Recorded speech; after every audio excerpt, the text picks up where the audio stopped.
Nahdlatul Ulama adalah salah satu organisasi terbesar di aspek jumlah pengikut, terbesar tidak hanya di Indonesia tapi juga di dunia.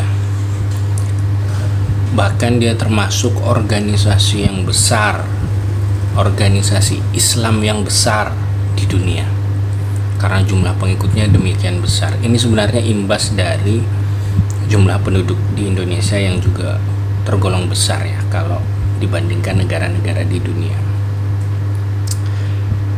Kalau kita melihat di NU itu, sejumlah pakar menyebut ada tiga kategori. Yang pertama, jam'iyah, pengikut NU secara jam'iyah, atau nahdiyin, kan pengikut NU istilahnya nahdiyin, secara jam'iyah. Jam'iyah itu maksudnya keorganisasian, jadi struktural dia.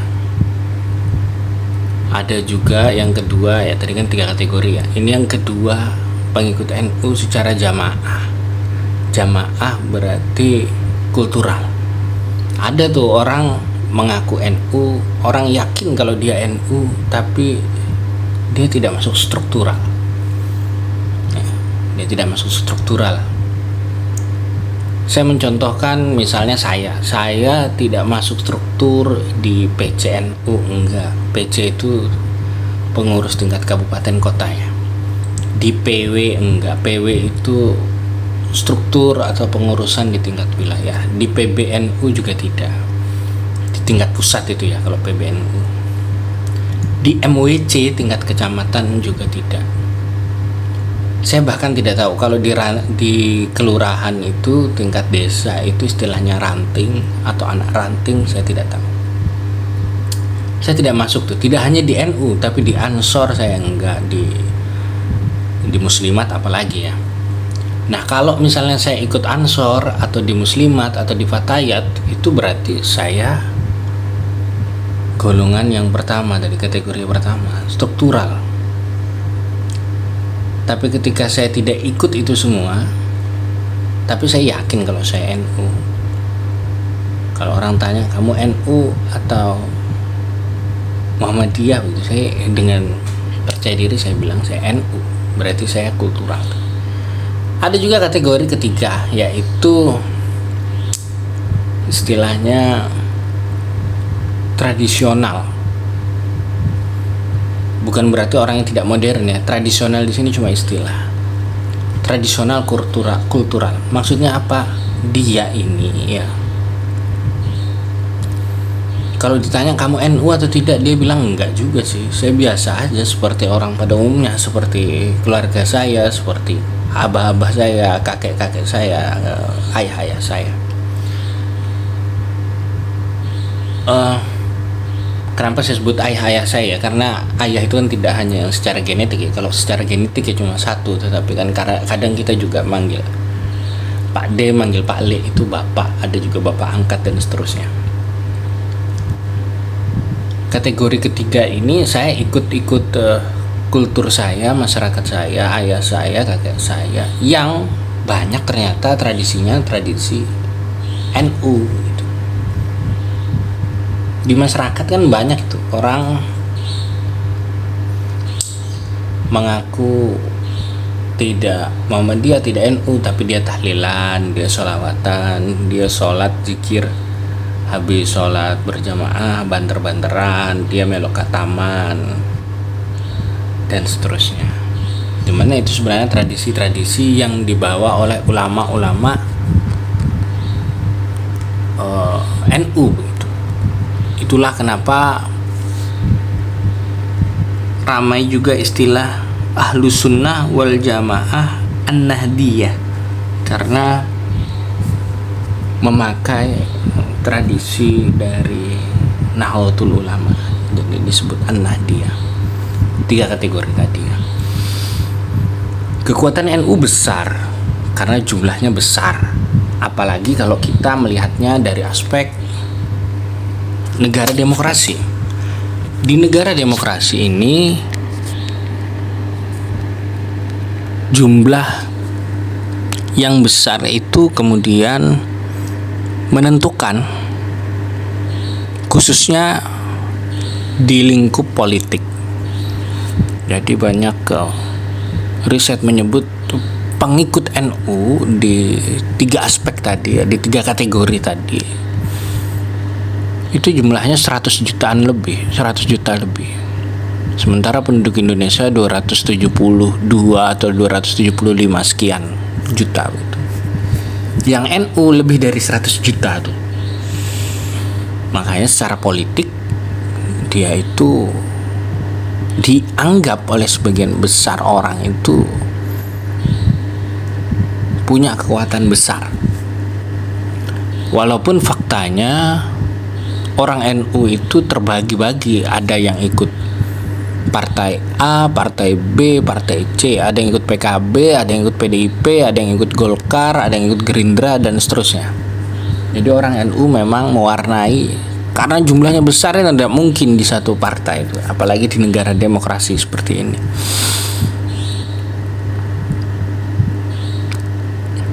Misalnya saya dengan teman saya mungkin kelas, sehingga ketika teman saya PKB, saya tidak mau ikut PKB juga, misalnya dan seterusnya. Dalam konteks Pilpres 2024 ya, Pilpres hari ini tadi, PBNU memastikan kalau dia netral. PBNU tidak nyuruh jamaahnya, jamiahnya atau pengikutnya memilih paslon 1, paslon 2, paslon 3. Kita tahu bahwa ada 3 calon. PBNU tidak mengarahkan kepada calon 1, calon 2, calon 3 secara institusional ya. Tetapi sempat berhembus kabar ya, secara non formal, sekali lagi ya, sempat berhembus kabar secara non formal, Ketua PBNU mengarahkan ke calon Prabowo Gibran, calon 02. Sempat berhembus kabar, makanya kemudian dikritik dan lain sebagainya, dikritik. Jadi Ketua Umum PBNU itu namanya Yahya Khalil Stakuf ya, Gus Yahya. Dia dianggap partisan mendukung salah satu calon, yaitu Prabowo Gibran. Dalam sejumlah kesempatan, Sekjen PBNU memastikan pengarahan secara formal itu tidak ada. Pengarahan secara resmi PBNU arek-arek mendukung iki ngono gak ono. Kalaupun ada, itu sifatnya diskusi personal. Kira-kira begitu yang saya tangkap dari apa yang disampaikan Saifullah Yusuf. Karena itu mungkin saja terjadi secara personal, sebagaimana terjadi di tahun 2014.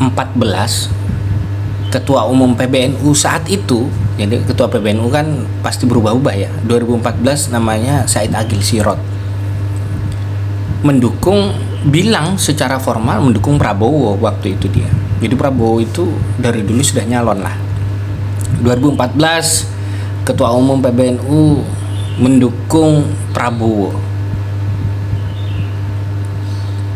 namanya Said Agil Sirot. 2019 Ketua Umum PBNU namanya masih Said Agil Sirot mendukung Jokowi. Apalagi Rois Am PBNU waktu itu Ma'ruf Amin ya, Yai Ma'ruf Amin itu juga menjadi cawapresnya Jokowi 2019. Nah, pada 2024 Gus Yahya tidak secara frontal bilang mendukung Prabowo Gibran, tapi secara kode-kode dia menuju ke arah sana. Secara personal ya, kalau kata Saifullah Yusuf.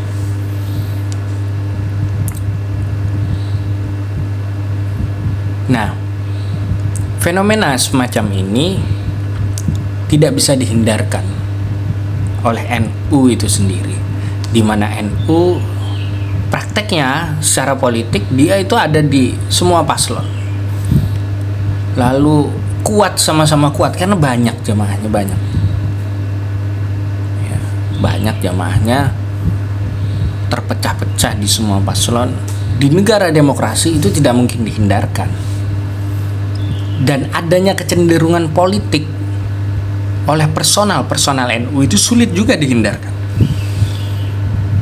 Ketua Umum PBNU tidak partisan atau tidak memilih, itu tidak mungkin kayaknya, karena dia partai besar, organisasi besar maksud saya, punya jamaah, dia punya wawasan, dan NU itu pernah menjadi partai politik di tahun sekitar 1952 sampai 1974 lah, sekitar itulah. Dulu itu pernah jadi partai politik NU itu, sehingga secara genetik, secara DNA di dalam tubuh NU itu ada gairah-gairah politiknya sebagai organisasi, dan sebagai pengikut atau aktivis orang-orang NU juga punya gairah-gairah politik, kira-kira begitu.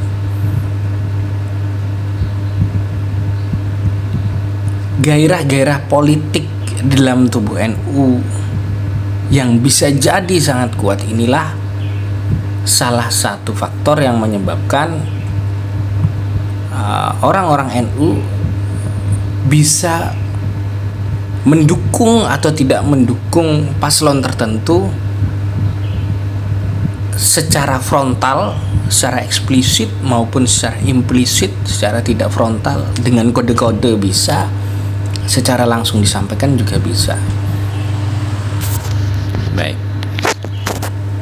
Nah, pertanyaan saya atau keinginan saya untuk mendapatkan penjelasan dari para pendengar atau para penyimak ini adalah, coba jelaskan bagaimana, ini kayak ono penjelasan yang yang elaboratif ya, yang dikembangkan. Jelaskan menurut pendapat Anda bagaimana Nahdien itu berarti kita ini ya.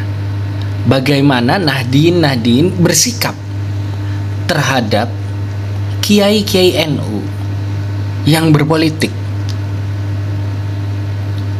Padahal kadang-kadang kiai-kiai NU itu mengarahkan baik secara langsung maupun secara kode-kode ke paslon tertentu, sementara Nahdien tidak ke paslon yang dimaksud.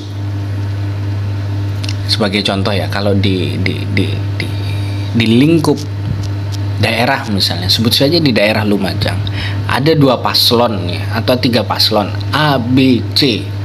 Kiai kita di pondok kita, misalnya kita ini mondok ya, nyuruh di A, nyuruh milih A. Bagaimana seharusnya kita sebagai santri bersikap? Padahal kita jelas ingin milih C misalnya.